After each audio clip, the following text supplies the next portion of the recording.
Ligue togolaise des droits de l'homme et l'association des victimes de torture Togola Civito ont bien voulu faire l'état des lieux depuis l'état d'urgence sanitaire avec son corollaire du couvre-feu et les violations qui sont consécutives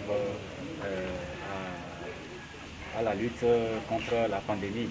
Et donc, nous avons constaté que les forces de l'ordre, depuis le lancement du couvre-feu, ont toujours violé l'intégrité physique des populations civiles.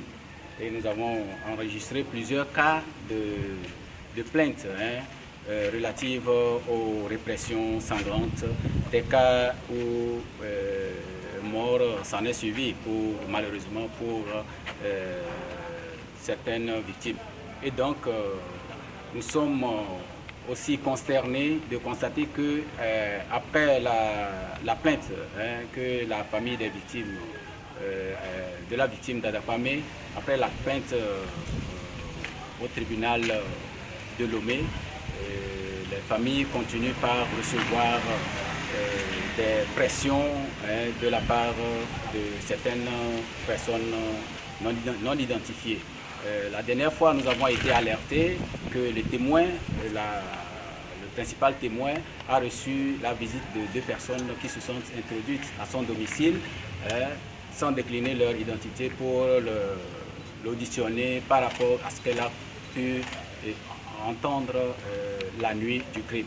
Et donc, ces personnes qui n'ont pas laissé leur identité et qui sont reparties, et cela a échappé également à la famille de la victime. Nous constatons simplement que, au-delà des intimidations, il s'agirait réellement des menaces qui pèsent sur les familles des victimes.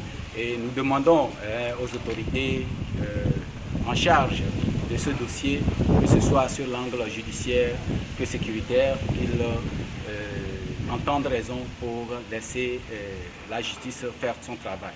Et également, nous interpellons le procureur de la République pour qu'il prenne des dispositions pour mettre en sécurité ces familles. Et donc, nous en étions là quand le lundi dernier, nous avons appris par voie des réseaux sociaux et des médias privés le meurtre d'un officier supérieur, chef de garnison du 1er bataillon d'intervention rapide, dit désormais feu colonel Majulba, qui a été retrouvé sans vie dans son bureau. Et cela nous a beaucoup indignés. Et au-delà, nous avons constaté vraiment qu'il existe une vive inquiétude au sein des populations togolaises.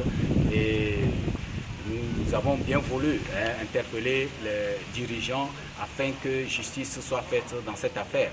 Et nous avons pris note de ce que le procureur de la République a pu communiquer des suites des enquêtes où il est question d'une balle qui aurait été retrouvée dans son corps. Nous pensons que c'est le corps du crime qu'il faut exploiter précieusement pour identifier les auteurs. Et nous avons recommandé au gouvernement de mettre suffisamment les moyens à la disposition de cette enquête. Nous voulons parler des moyens matériels, des outils nécessaires afin d'aider à la balistique de cette balle qui a été retrouvée pour que l'auteur, sinon celui à qui cette arme a été dotée, soit identifié et que lumière soit faite.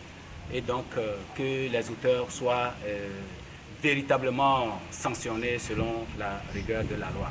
Parce que cela y va dans l'intérêt des autorités gouvernementales, puisque aujourd'hui, avec les manifestations qu'on a constatées à Toufelbourg, ça entache beaucoup la sécurité et la paix nationale. Et donc c'est le tissu de l'unité sociale qui est en train d'être défiguré.